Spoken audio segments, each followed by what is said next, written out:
How time flies. Yes, it's the one-year anniversary of the second term of President Muhammadu Buhari.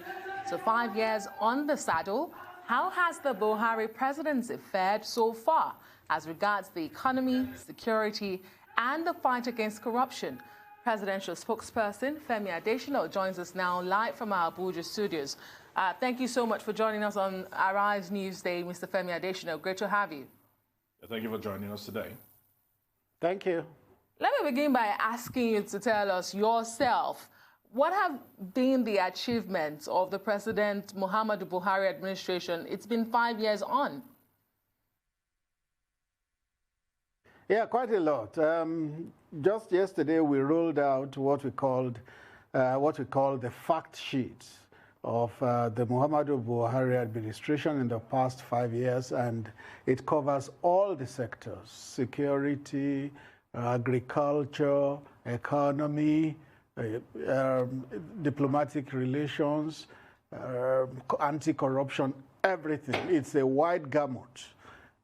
But it bears repeating that I can quickly run through some of the key achievements. You know, the government came out on 3 platforms: securing the country, reviving the economy, and fighting corruption. If you want to assess how far the government has gone 5 years down the line, you then have to benchmark it with what it met. So it's not a question of comparing an administration with an administration. It goes without saying that to assess a government, you have to benchmark it with what it met on ground. So talking of security, in May 2015, there was insurgency in the land, there was kidnapping, there was banditry to an extent, but you will see that over the years, insurgency has been tackled and is almost at a conclusion. But then banditry went higher and it's been tackled now. That's what you see in places like Southern Kaduna, you see in Buhari, you see in Zamfara, you see in Niger, you see in Sokoto, as happened yesterday. Banditry is being tackled. And you can recall that just about 3-4 days ago, over 200 of the bandits were neutralized, to use the technical term of the military. So those challenges are being tackled. Then you had farmers-herdsmen clashes that came up during this administration. It became a real problem for the country about 2-3 years ago. But if you want to be honest, you will know that it has reduced drastically now. That shows you that as the challenges come up, the government is tackling them. That's in the area of security. Of course, you still have the normal armed robbery, kidnapping, and all that, which the security agencies are also tackling as they come up. Then, in terms of economy, by 2015, when the administration came in, the economy was on a decline, and it was primed for recession. Eventually, it went into that recession in 2016. But lasted just 1 year, came out of recession, and since then, the indices have been good. Things have been looking up till January this year, when a slowdown came because of the coronavirus. And now we are at the edge of another recession. But in it all, we've been told that even if the economy goes into recession, because the fundamentals are strong, it will not last long in recession. Within a year, by 2021, it will come out of it. So you can see that in the economy, the government has been doing a lot. And very important in that area is the diversification of the economy, particularly through agriculture. You have agriculture, you have solid minerals, you have manufacturing. But the strongest area so far, where the greatest achievements have been recorded, is in agriculture. In 2015, November, President Buhari launched what is called the Anchor Borrowers Scheme, in which he encouraged farmers, Nigerians generally, to go back to the land. They heeded that call. They were given financial support, and we can see the result. Today, Nigeria does not need to import rice, does not need to import any kind of grains. We used to spend $3 billion annually importing rice. We don't need to spend that again.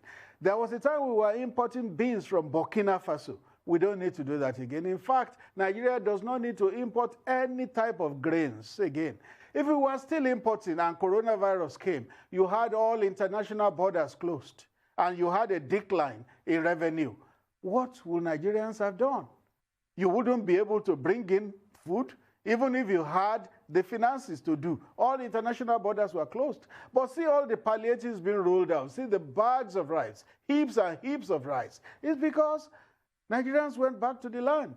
The economy was diversified, particularly into agriculture. So that's a very high success rate for the country. See fertilizer. As at the time the government came, a bag of fertilizer sold for about 15,000 naira. Today it is 5,500, simply because the government placed emphasis on fertilizer production in consonance with the Kingdom of Morocco, in collaboration with Morocco. Fertilizer is at 5,500 and is poised to still further go down. So a lot of successes have been recorded in agriculture. Then, talking of anti-corruption is one of the focal points of the administration.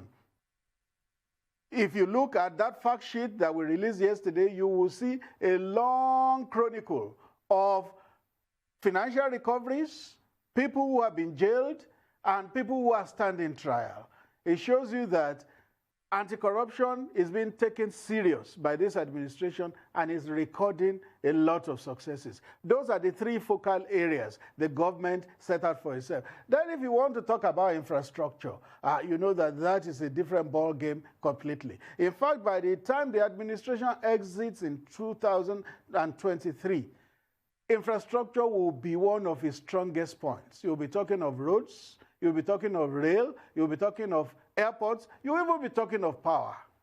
Talking of roads, in all the 36 states of the country, federal road projects are going on. In all the states, federal road projects are going on.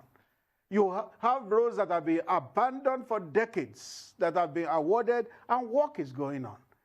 Then talking of bridges, of course, very significant is the second Niger bridge that had been a product of empty political promises for many decades. Now, this administration has come, is building that bridge, and the completion date is February 2022, a year before general elections. All right, Mr. Adesina, would you allow me to just interject here and actually just take you up on one of the fulcrums, like you spoke about, of President Muhammadu Buhari in his administration? And yesterday, the Center for Democracy and Development gave President Muhammadu Buhari a very scathing, gave them a very, very poor assessment, looking at how he has fought corruption. In their own words, and I quote, they said that they had personally campaigned, talking about the president, for many notorious kleptocrats nominated by the party. And they went on to say that he has resisted independent oversight of Nigeria's most scandal-reading agencies. A lot of people are not still convinced by the anti-corruption campaign of President Muhammadu Buhari, especially within the party. As I said, he has campaigned time and time again for those who in Nigeria really have question marks over their heads. Well, opinions will always differ. The agency you mentioned has a right to its opinion, but it does not make their opinion the golden truth. It doesn't make it the gospel. Opinions will always differ. In a democracy, you can always have your say. They have had their say, but it doesn't make it the truth. One thing this government is sure about is that the corruption war is not like it has ever been in this country before. Never, never. The corruption war is not as robust, it's not as alive as it is now in the country. Anybody can have a different opinion, but it changes nothing. We know that that war is well and alive, is proceeding apace, and you do the crime, you also do the term. That's it. Well, let's talk about insurgency as you ruled it out. You say in your words, the insurgency is almost at a conclusion. But the videos we have seen, the soldiers at the front lines in recent times, beg to differ. We've seen videos of soldiers expressing their frustration over debatable quantity and quality of equipment in prosecuting this war. In fact, there was one viral one preceding the redeployment of the theater commander of Operation Lafayette Dole. Would you still say that this war is almost at a conclusion? It would not be within my purview to talk about military issues. And those videos you talked about, I remember that the defense spokesman has addressed the matter. So it's outside my purview to begin to talk about military issues. The right person has spoken about them. But what I can tell you, as one, an observer, and two, as somebody that speaks for the president, is that the insurgency is not where it used to be. Where did we used to be in respect to that insurgency? By the time this administration came, minimum of 17 local governments were under the control of the insurgents. And when I say under the control, they had planted their flags in those local governments. And they have called those local governments by some funny names as caliphates. Today, they have been driven out of all those 17 local governments. What used to be their bastion, the Sambisa forest, they were driven out of the place. Camp Zero was taken away from them. They are now in a disarray. What they launch now are atavistic attacks. They just attack and run. In the past, they used to engage in pitched battles with our military. That is not the situation again, at least not regularly. And when the chief of army staff went into the northeast about maybe 4 to 6 weeks ago, he said he would not come back until that war was over. And you can see, yesterday or day before, they released statistics of the number of insurgents they have neutralized in about 2 weeks, about 1,050. Over 1,000 insurgents killed within a couple of days. I tell you, it only needs to take out the core leadership of that insurgency, and it will all be over.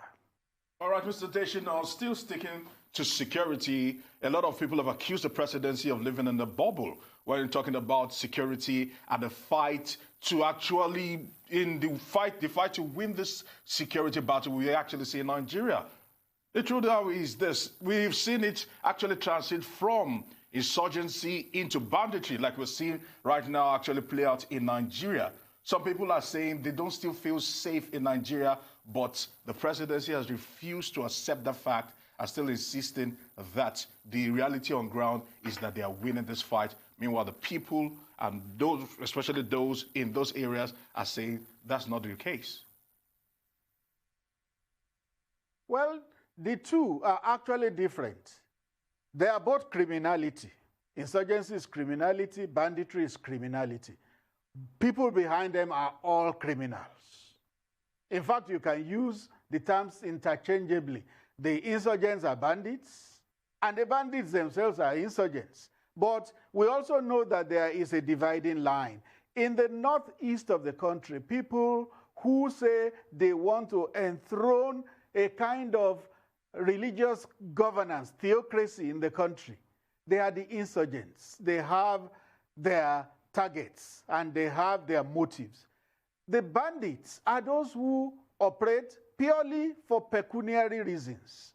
They are in Zamfara, they are in Niger State, they are into cattle rustling, they are in Briningwari in Kaduna, they operate in southern Kaduna. You find that they are different from the insurgents. They are different. So anybody mixing the two is not quite getting it right. As the military is taking care of insurgency, which has been circumscribed into the northeast, not the entire northeast, just into Borno and maybe some parts of Yobe and a fringe of Adamawa, the military is taking care of that. And then the bandits who operate in Kaduna, in Zamfara, in Niger State, in Sokoto, they still killed 70 in Sokoto yesterday. They are being taken care of. About 200 of them were killed 3 or 4 days ago. And they will continue to be taken out till that problem is solved. Let me tell you that this banditry runs across the Sahel. You have it in Mauritania. You have it in Burkina Faso. You have it in Cameroon. You have it in Nigeria. It runs across the Sahel. You have it in Libya. It's across the entire Sahel. It's just that this is Nigeria, and that is the news we hear. But if you hear of killings in Niger, in Mali, in Cameroon, in Mauritania, in Burkina Faso, you will know that banditry straddles the entire Sahel. So it's a problem that Nigeria will have to solve, and it is solving. It is different from the insurgency. Both will be solved. Well, hopefully they will be solved. Mr. Adesina, to be most unfair of us not to acknowledge the several efforts this administration is making. However, these efforts are not reflective in the daily lives of Nigerians. You have ruled out the achievements, but when you look at the statistics and even the goals, the targets set by this administration, it has been abysmal. The Nigerians are largely poorer. If you look at the GDP per capita, it says it. If you look at the Nigerian Bureau of Statistics recently released report on poverty, it says it. And the pervasive nature of hunger and poverty has hindered even the fight against coronavirus. You hear people say, I'd rather die of coronavirus than die of hunger. And so they flout the stay-at-home order. Would you still say, or what would you say is the major problem? Why are these efforts not translating to the daily lives and betterment of Nigerians? It depends on what you want to see. You can either see a glass as half full or as half empty. It depends on you. It depends on your perspective. When you say it is abysmal, I don't agree with you. MBS said 82-point-something million are poor. In 2012, what was the figure? It was over 100 million in 2012. So the figure the MBS rolled out is relative. Relative to what? Relative to the last one in 2012. So it was higher in 2012 than even now. That's one thing we must realize. And when you say people are hungry, you forget that during this coronavirus, all the palliatives that have been given out have included locally produced rice. Locally produced. Ask yourself, what if the locally produced rice was not there? If the president had not encouraged Nigerians to go back to the land and hadn't launched the Anchor Borrowers program in 2015, where would we have been? Possibly, Nigerians will have streamed across the border looking for food to eat, looking for rice. But here we have more than enough rice, more than enough. Nigeria, as of today, is not importing any form of grains. We are not. Are you aware that a lot of Nigerians did not get the relief palliative for coronavirus? And you speak about more than enough rice. Where are the rice? Or is it the rice that was contaminated and rejected by states? No, I think you are being mischievous. You are being mischievous. No, when the reality is on ground, Mr. Adesina. No, you are being mischievous, really. There was alleged contaminated rice in one state. In one state. Does that translate to the entire country? How about the people who didn't get the palliatives? I tell you that there are millions of tons of rice in the country. Nigeria used to import rice to the tune of $3 billion every year. We have not been importing for about 2 years now. Anybody that does not want to recognize and accept that, I think is being disingenuous. We must give credit where it is due. We are not saying all the problems in the country have been solved. No one government can solve all problems. But I'm telling you that this administration, the Buhari administration, has made landmark achievements in certain areas. And that's what we're talking about.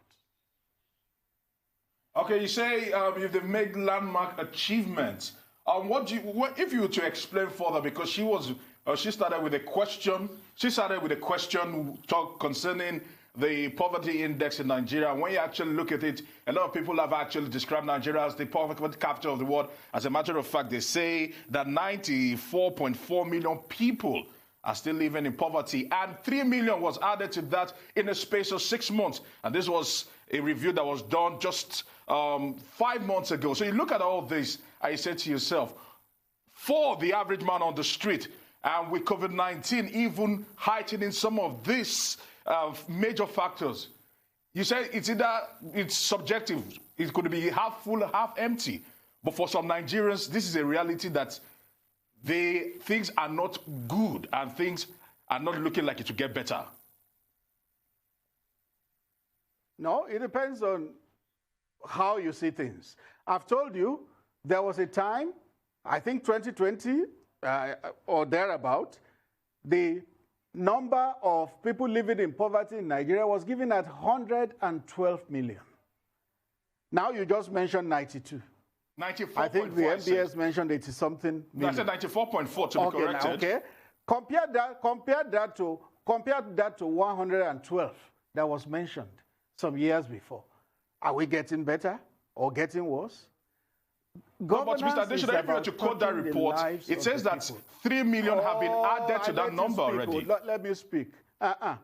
No. When you are speaking, I let you speak. Let me also speak. Governance is about improving the lot of the people. It will not come in one fell swoop. It's a graduated thing. And the government started working in 2015. It continues to work. It will work till 2023. Another government will succeed it, and it will continue with the work. No one government solves the problems of a country. That's what I'm trying to say. Well, it's good that you admit that it's not all perfect. And like I said initially, we must acknowledge the efforts, but they are not translating to the betterment of the everyday Nigerian. But let's talk about the response to COVID-19, Mr. Adesina.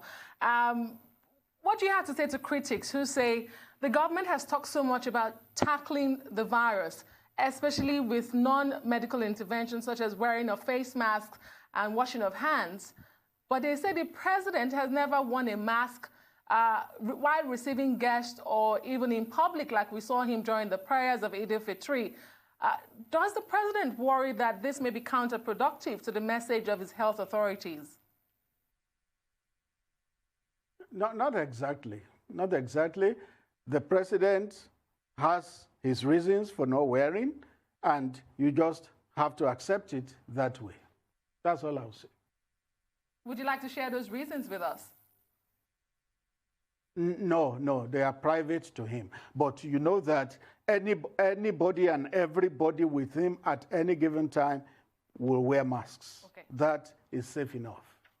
All right, Mr. Adesina, you've been quoted to saying that the reason why we've not had frequent address by the president on this critical issue concerning COVID-19 has been down to style. A lot of people are still criticized that they always want to hear words of assurances from the father of the nation, time and time again, about the state of things and how things are being handled in terms of COVID-19. We see this as a global accepted practice whereby leaders of every country will come out to address the people time and time again. This has been sparse, few and very far between.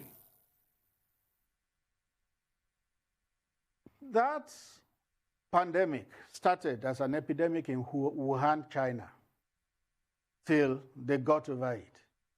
It's not on record that the Chinese president spoke once to his country, yet they got over it.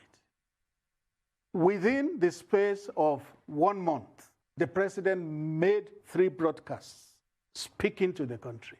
And every day, there are members of what is called the Presidential Task Force on COVID-19. Almost daily, they speak to the country. I think that suffices. Well, the last time you were asked the question about when next the president will speak, you said, and I quote, "You cannot lead the president by the news just because you elected him." A lot of Nigerians were riled up by this statement. Do you think that you owe Nigerians an apology, or do you think that you are unfairly criticized? No, I don't. I stand by what I've said. You do not think you're unfairly criticized, or you don't think you owe them an apology? Let me make my point. Okay. I repeat what I have said. The fact that you have elected a president does not mean you lead him by the nose. No. If you will lead any president by the nose, not this president, who has a mind of his own and he will do what he thinks is fair and just and proper at any given time. Even though when it is time to speak, the president... Oh! Even though he serves at the pleasure of Nigerians who elected him.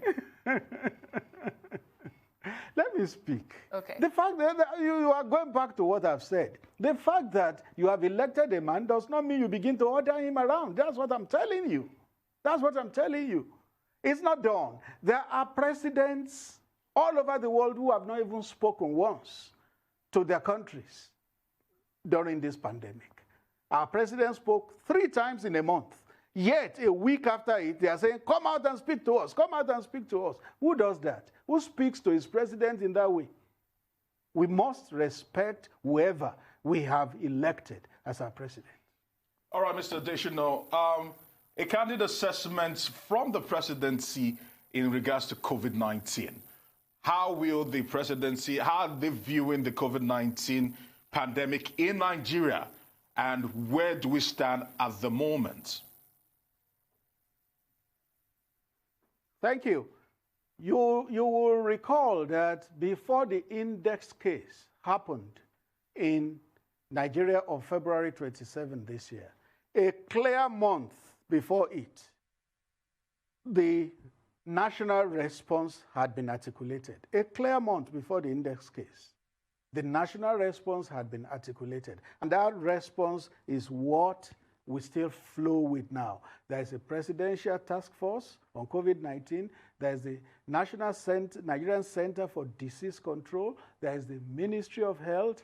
There is private sector response, which is in billions of naira already. So that is what has been articulated and what still subsists. You see that like every 2 weeks, the presidential task force comes out to review the guidelines that are currently in force. By June 1 now, there will be a review of the current guidelines that we have. And that's what has been happening since March when the first lockdown came. No, I said, what the presidency, do they think they are getting a grip of this pandemic? Do they think that it is overwhelming them? What is the body language of the presidency in regards to COVID-19 in Nigeria at the moment? And that's what I've told you. The presidency set up the presidential task force. That is just it. The presidential task force is in place, and it funded NCDC. When it saw that Lagos State government was doing a yeoman's job and it needed assistance, 10 billion was given to Lagos State government, 5 billion was given to NCDC. So the presidency is doing all that is needed. And look at the result. Compare it with the United States of America, with UK, with Spain, with Italy, with Brazil. Compare Nigeria with those other countries. You will see that the presidency has responded well. In his first broadcast to the country, the president said the response to COVID-19 is not about overreaction or underreaction. It's about the right reaction. So I'll say yes, the presidency has reacted right. Indeed. If you don't mind me taking you back to infrastructure, which you mentioned earlier, and you said that you're doing so well there and to be one of the major talking points even after this administration. But even the Economic and Recovery Growth Plan, the ERGP of this administration, and the outcomes we are seeing seem to be ways apart. I mean, the GDP there, it's 7% promised. When you talk about power, it promises about 10,000 megawatts. We are still hovering around 3,500 and 4,000 megawatts. Would you still say you're on course? And what are the challenges? Very much so on course. Talking of power first, just 2 days ago, you heard the president directing BPE, Ministry of Finance and Ministry of Power to activate the first part of the first phase of the agreement with Siemens of Germany. And what are the characteristics of that agreement? 2,000 megawatts to be added immediately to the grid, taking Nigeria to 7,000. Then by 23, taking us to 11,000. And by 2025, taking us to 25,000 megawatts. So you can see that there's a program, there's a blueprint, there's a timeline, and it is being followed. So you cannot say nothing is being done. Yes, ERGP had a target of 7% GDP because that is the minimum that you can achieve to reflect on the lives of Nigerians vis-a-vis the population, which is about 200 million. Well, you ask for the challenges, you know them. When oil prices crash, Nigeria's economy almost crashes with it. We must be thankful to God that agriculture had been given a fillip. Otherwise, Nigeria would have been in serious trouble. Serious trouble. When oil prices crashed to 22, dropped to 19, dropped to 17, and the budget had to be revised. Nigeria would have been in serious trouble if there hadn't been serious investments in agriculture. That is what is tiding us over now. I tell you, there are challenges, but even the projection is that if the Nigerian economy goes into recession this year, a lot of effort is being made to see that that may not happen. But if eventually it happens, the projection is that by 2021, it will come out of that recession. It shows you that the fundamentals are strong enough. Well, a moment ago, we spoke to Dr. Ngozi Okonjo-Iweala, former finance minister for Nigeria. And I asked her what her biggest worries were, apart from the debt of African countries. And she said it was unemployment. Nigeria has not updated her unemployment figures since Q3 2018. And we do know that a lack of unemployment leads to poverty. Mr. Adesina, when can we expect to see perhaps the numbers? And what are you doing? What is President Muhammadu Buhari doing to ensure that we get more Nigerians busy and employed, especially with the realities of COVID-19? Thank you. NBS is an independent agency of government. It's not responsible to the executive. The executive does not dictate to it. So it's the NBS that you should address that question to. When will they update the unemployment statistics in the country, if indeed they have not done so? So NBS will answer that question. But talking of creation of jobs, it would not quite be correct to say jobs have not been created. When this administration came, there were between 5 and 6 million rice farmers in this country. Today, we have over 12 million rice farmers. That's telling you that already about 6 million people were taken out of employment into farming. When some people talk about employment, they are talking of white-collar jobs. It's not necessarily so. Look at the huge investment in infrastructure, roads, rail, airports. Is it not human beings that are working there? A lot of people, particularly day-to-day workers who make their earnings daily, they are in the informal economy, but they are engaged.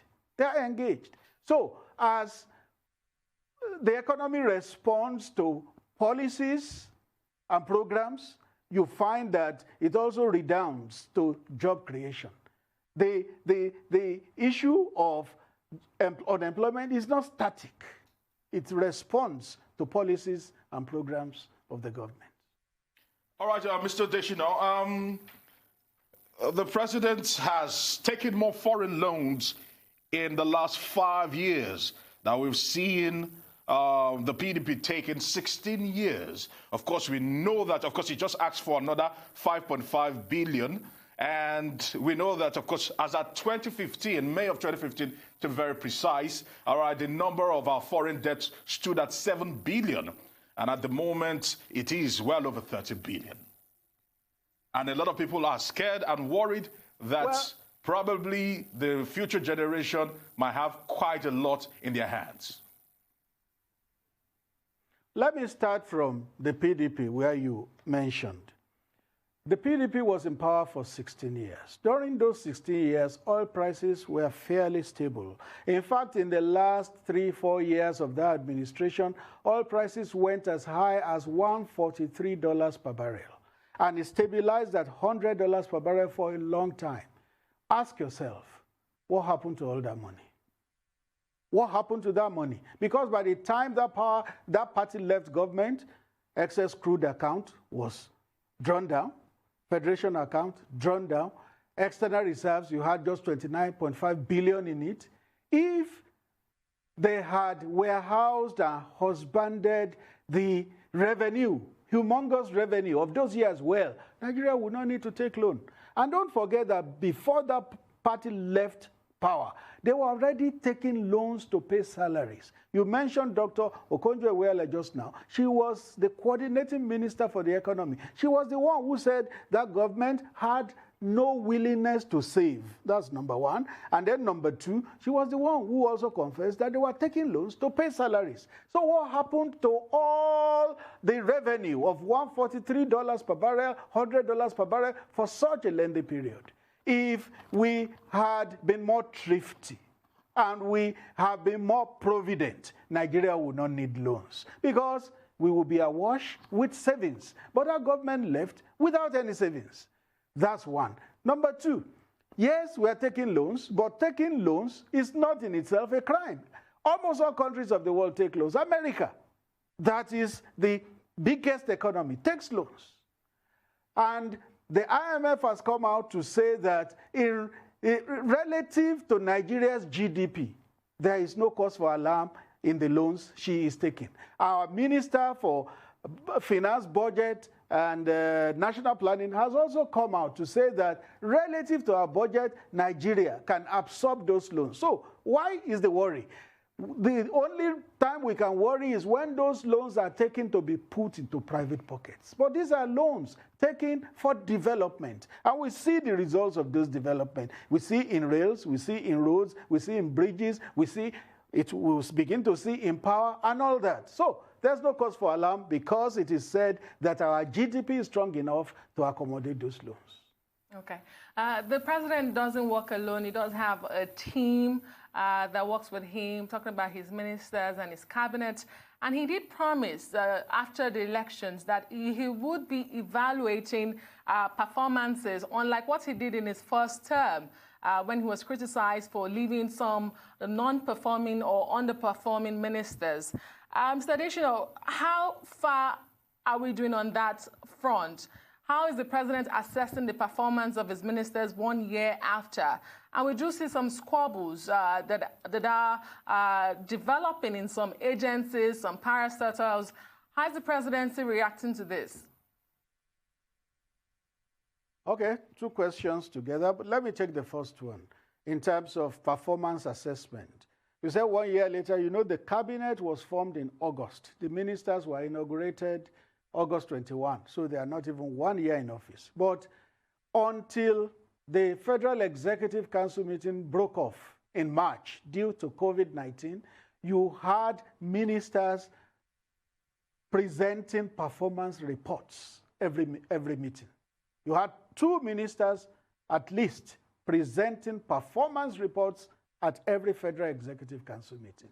It's a form of peer review among the ministers. You present your report, the ministers will listen, they will comment, they will critique, and the president will make his comments. That was happening until the Federal Executive Council meeting was suspended in March. And when it came back 2 weeks ago, it came back in the online format, because for now we can't congregate. You have about 60 people seated in the council chambers at every Federal Executive Council meeting. So that is not advisable now. But in the last FEC meeting, the SGF also announced that that performance assessment will return very soon. And it will return with the viral format that the meeting adopts for now. So that assessment is well and alive. Then number 2, you said some squabbles and disagreements between some agencies and officers in government. In any human enterprise, you will always have disagreements. any human enterprise. As long as it's human beings that are involved, there will be disagreements. But the strength of any government is ensuring that those disagreements are sorted out. If they snowball into uncontrollable things and they become street fight, that is what is not good. So the disagreements you have seen are being sorted out. You would notice that after the outburst you had, you have not heard anything again. It tells you that interventions have been made and are being made for amicable resolution. Very quickly, just to make this clarification, you did say that the NBS is independent, and I would have to ask them why they have not released the latest unemployment figures. But who funds the NBS? Because some school of thought is that the agency is being starved of its necessary funds, and that's why it's not been able to carry out this requirement. Who funds the NBS?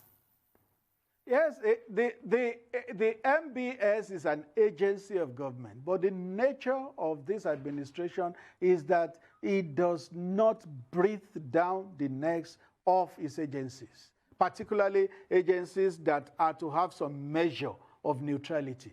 You find that the MBS comes out with reports and statistics that are not even favorable to government. If government wanted to micromanage MBS, it will say before you release your reports, bring it, we want to see it. And if it brings anything unfavorable, it will say, no, don't release this one. But it doesn't happen because MBS must have a measure of independence, and this government ensures that it has it. Mr. Femi Adesina, Special Advisor to President Muhammadu Buhari on media, thank you so much for coming to Rise News Day. Congratulations. We do wish your administration all the best. Yes. You do need it.